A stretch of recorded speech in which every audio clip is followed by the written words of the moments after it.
Olá a todos, o meu nome é Ricardo Sarmento e em nome do ICE, hoje trago-vos um programa intitulado Literatura Circular. Este é o segundo podcast, no qual aborda este tema, a forma como as pessoas se estão a adaptar a ele e a sua atualidade. Para nos falar um bocadinho mais sobre ele, trago hoje aqui como convidado o Eduardo Fernandes. Olá. Então. Gostava de perguntar o que é que entendes por este conceito de literatura circular? É o conceito de... Pronto. Antes de mais, isto também tem que se ver que nós falamos de literatura circular, mas por trás disto, obviamente, está o conceito de economia circular. Pronto, que por acaso é...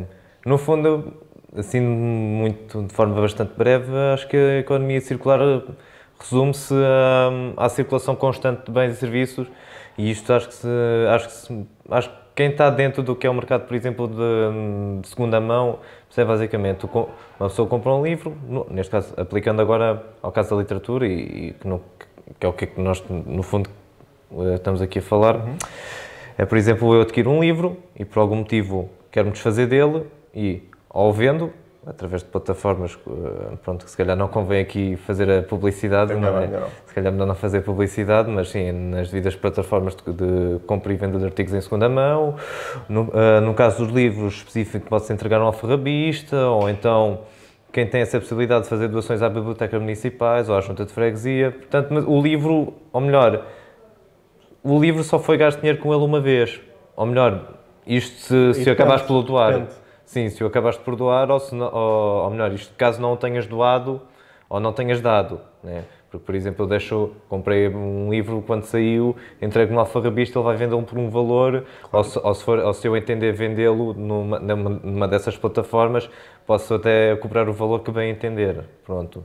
Mas, no fundo, o objeto em si é quase uma reutilização, digamos assim, do mesmo objeto. E hoje em dia, por exemplo, com esta questão de, como tu disseste bem, da reutilização dos objetos, que é uma coisa que cada vez está mais em alta, mais não seja por questões económicas, e o livro, obviamente, que vai atrás disso. Me parece-me que há duas formas essenciais de ter esta economia circular, que é ou a forma gratuita ou a forma paga. Dentro da forma gratuita, talvez incluísse o oferecer às bibliotecas, ou instituições, que há várias que também aceitam livros, e aqui em Évora temos vários exemplos. As outras de freguesia também. Por exemplo, as também. Que oferecem. Temos o oferecer diretamente a alguém, que também acontece. Temos ainda as bibliotecas ambulantes.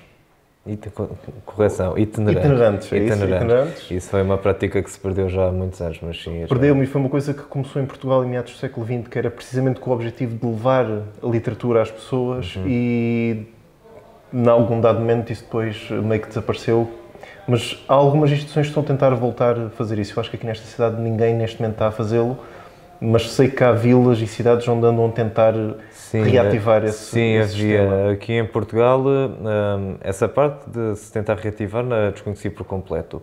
Mas, no entanto, essa história das bibliotecas itinerantes, desculpa, é muito curioso, porque isso acontecia em diversas localidades aqui do país e era uma iniciativa promovida pela Gulbenkian. Muita gente não sabe, mas já ouvi vários testemunhos que havia as bibliotecas itinerantes da Gulbenkian. Aliás, eu penso que pelo menos até aquela geração que ainda viveu os anos 80 e até mesmo os anos 70 ainda existia. Portanto, estás a falar de sensivelmente há coisa de 40 anos atrás.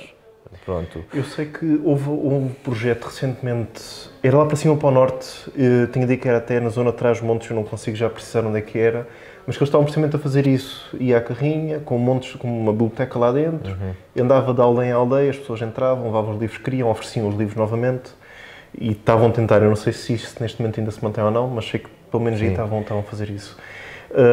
E posso também dar o caso de um sistema ligeiramente diferente, em Arrelos isso acontece. Em Évora eu sei que tentaram implementar isso, mas não funcionou, que é uma espécie de casinhoto de espaço que está numa praça pública, que tem os livros lá dentro e qualquer pessoa vai lá, tira, põe e leva para casa e vai havendo essa substituição. Muitos sítios não funcionou por razões óbvias, nomeadamente em Lisboa tentaram fazer isso, mas não durou muito tempo. Nos sítios mais pequenos tem funcionado. Não sei dizer ao certo qual é que é a percepção das pessoas em relação a isso, ou seja, se há muita gente que usa isso ou não. Eu confesso que nunca usei, mas sei que existe. Pronto. E a nível de métodos gratuitos, acho que que são estes, essencialmente. Pronto, depois podemos ir sempre ao caso extremo de pessoas que atiram livros fora e que outras pessoas vão lá e recolhem livros. Eu já tive uma engraçada e despejar o lixo e encontrei ao canto um livro do Vasco Pelito Valente completamente intacto. Eu também já me aconteceu e depois tem aqui um que vemos no final de mostrar que veio precisamente dessa origem.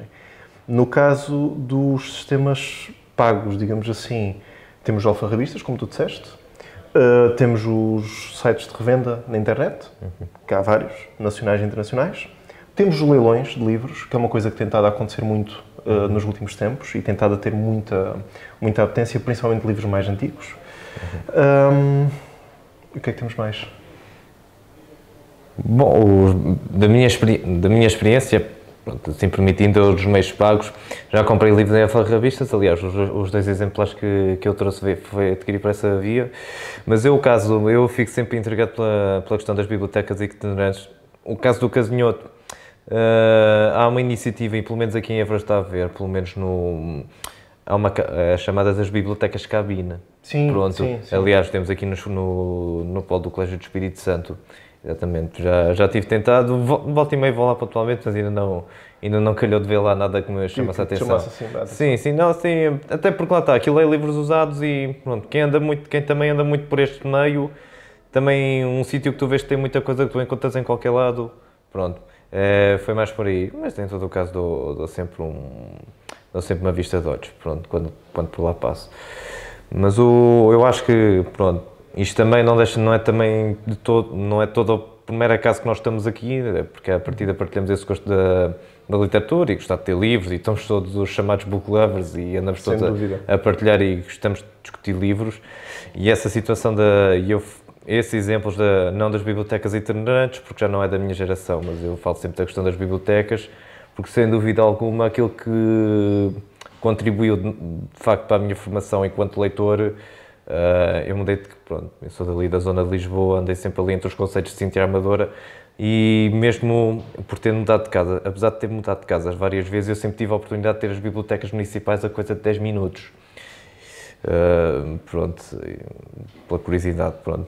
E tive sempre essa via, portanto, sem dúvida, aliás, foi muito mais os livros que eu li ou recitei em adolescente do que os depois mais tarde acabei por comprar, porque quando efetivamente comecei a trabalhar. A trabalhar mais. Sim. Eu confesso que também sempre gostei muito de livros, também cresci numa casa onde era uma coisa que havia em abundância. Tinha a biblioteca ali próxima, que também tinha sempre imensa coisa e até costumava ler muitas vezes com os meus amigos. Mas a mesma coisa que me marcou muito era procurar livros em antiquários e alfarrabistas. Porque para mim aquilo era sempre um mundo. Uma pessoa entrava lá, nunca fazia ideia o que é que ia encontrar.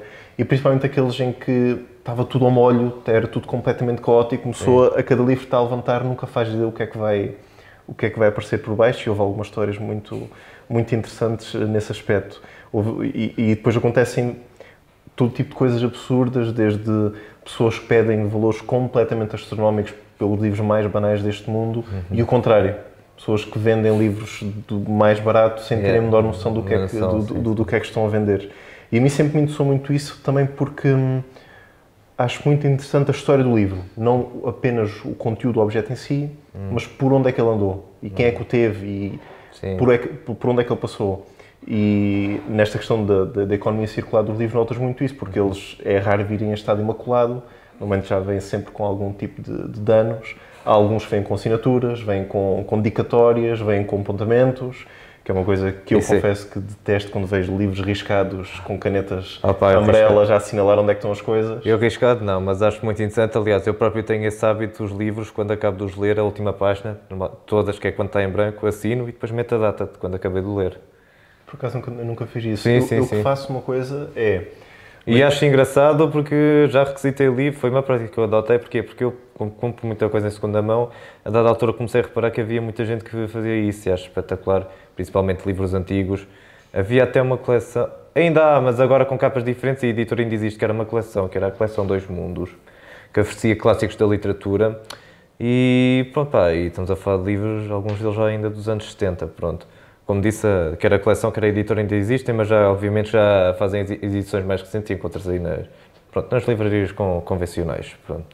Mas depois há estes exemplares mais antigos, principalmente esse vem dos anos 70 ainda, e eu sei que vem dos anos 70, lá está, porque já comprei e vejo lá as pessoas a meter justamente o ano em que leram o livro e acho isto... Sim, sim, sim. Um hábito que tenho é, mas isso acabo só por fazer em livros novos e não livros que são comprados. É quando compro um livro em alguma loja, mais uma vez também não vou estar a dizer para não estar a fazer publicidade, atrás vem sempre o preço ou o papelinho da promoção, ou seja o que for. Então o que eu faço é, antes de começar o livro, tiro esses autocolantes todos e colo-os no interior do livro, na contracapa. Sim, sim. Então quando abro, vê lá quanto é que ele era vendido e quanto é que estava em promoção e quando, e vem essa informação toda. É uma coisa que costumo fazer. Mas sim, mas essa questão de assinar os livros, já me parei com muitos assim. Recordo-me até um que uma vez encontrei, que era um livro já do século XX, devia ser, se calhar, 1910, por aí. Então, quando abria o livro nas primeiras páginas, tinha o nome da pessoa, depois em baixo tinha a data em que essa pessoa ofereceu à filha, e depois mais abaixo tinha a data em que a filha tinha oferecido uma amiga, então a pessoa tinha ali quase o historial do livro, e isso é uma coisa que acho muito interessante ver e isso é claramente um exemplo desses de literatura circular. Gostaria então de perguntar que livro é que trouxeste. Sim. Posso mostrar? À vontade de passar-me a livro. Bom, estes dois, sim, acho que podem-se considerar dois clássicos da literatura. Pronto, eu comprei-os em alfarrabistas aqui em Évora, e já que posso começar por este primeiro, um ainda não li, o outro já li e adorei, é um dos meus livros de sempre. Pronto. Este livro fazia parte, e já agora, uma prática que acho também que se perdeu era os jornais faziam os jornais e as revistas faziam as próprias coleções de livros. Pronto, isto era no caso do Jornal Público, creio. Sim, era do Público. Que era a coleção 1000 folhas, que era praticamente 1000 clássicos da literatura. Uma coleção enorme. Era assim, acho que o primeiro começava com Humberto Eco, o Nome da Rosa, mas depois acho que havia a Lolita, o Homem que Viu Passar Comboios, penso que do Ítalo Calvino também havia, o Alberto Moravia, sim.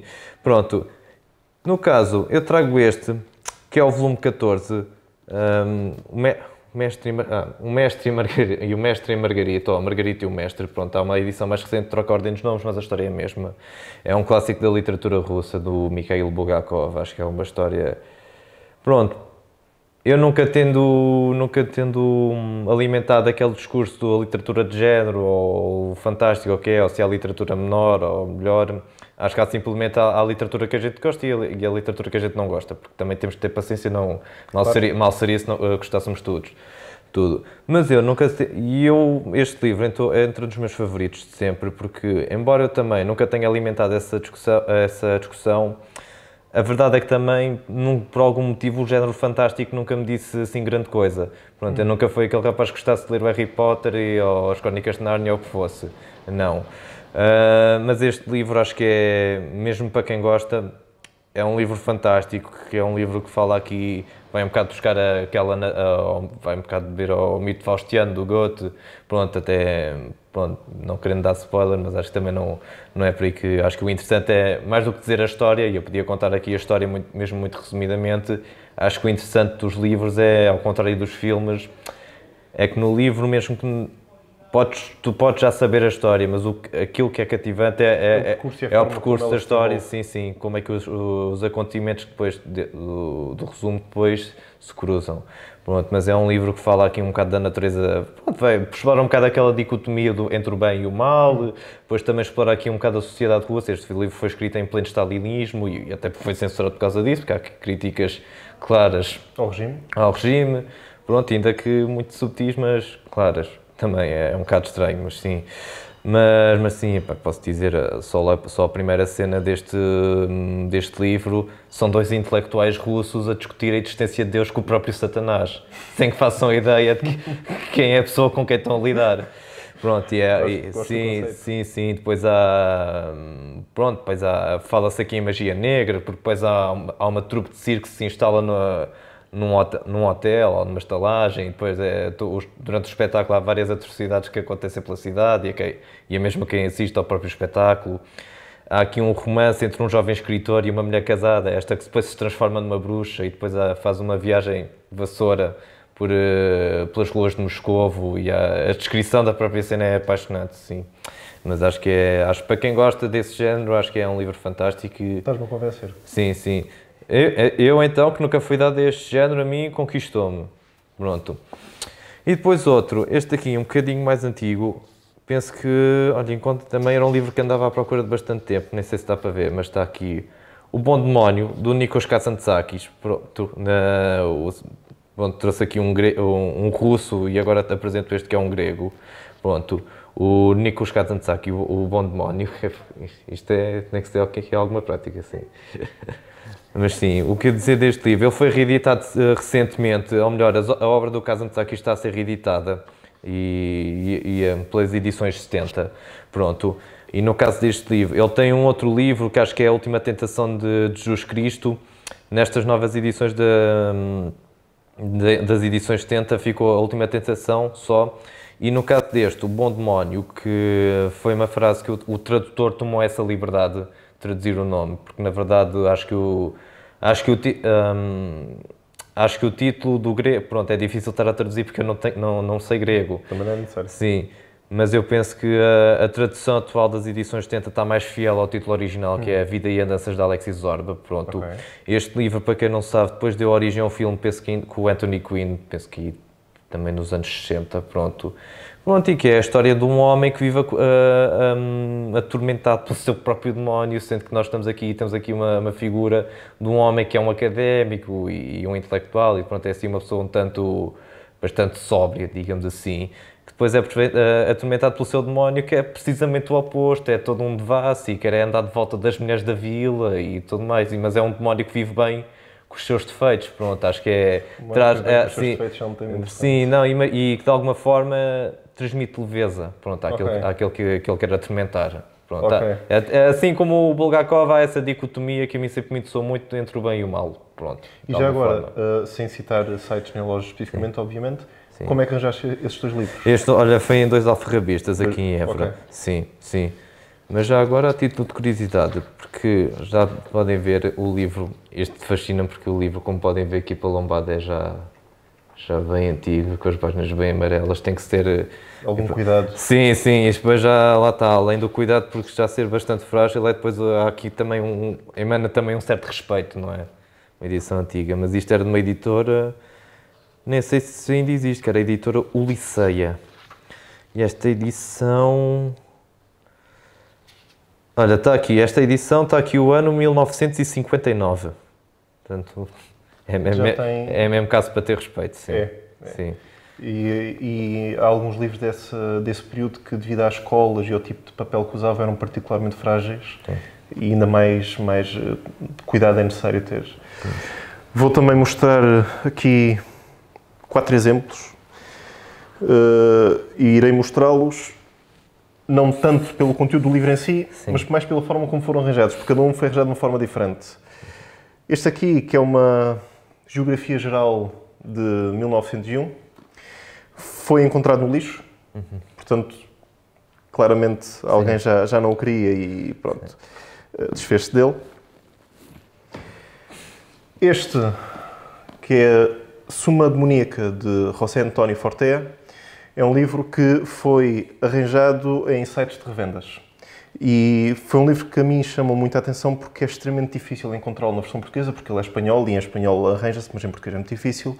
E ele, aqui ao cabo, tenta fazer uma espécie de restabelecer a forma de pensar medieval, em que o livro não é dividido em capítulos, nem é dividido com objetivos, é simplesmente alguém vai fazendo perguntas e ele vai respondendo sobre este tema. E é um livro muito particularmente interessante. Depois temos aqui uma Gazeta dos Lavradores, que é um livro de 1882. Na realidade é uma compilação de jornais, que é uma coisa que antigamente acontecia muito, que era pegarem vários volumes de jornais e compactarem-nos no livro. Este, particularmente, nunca chegou a estar à venda. Foi um livro que foi compactado pela pessoa que na altura foi comprando os jornais, passou de pai para filho, de avô para neto, foi oferecido a um alfarrabista aqui em Évora, esse alfarrabista ofereceu a um amigo meu e depois acabou por me vir parar às mãos. E, finalmente, já dentro, outra vez, dos métodos pagos, temos aqui o livro Évora Gloriosa, de 1727, publicado em Roma, que é um bocado uma ironia, porque foi escrito por um évorense que fez a primeira compilação da história da cidade de Évora. E que foi também a primeira vez que se fez uma compilação desta tipologia de uma cidade portuguesa. Ele aqui, ao fim e ao cabo, já agora um pormenor, tem o ex-libris da antiga família que o utilizou. E é um livro que vai falando das várias influências que os reis aqui tiveram, os mosteiros que existem, pessoas influentes, e faz inclusive uma lista dos livros que tinham sido publicados em Évora nessa altura. Portanto, reúne esta informação toda.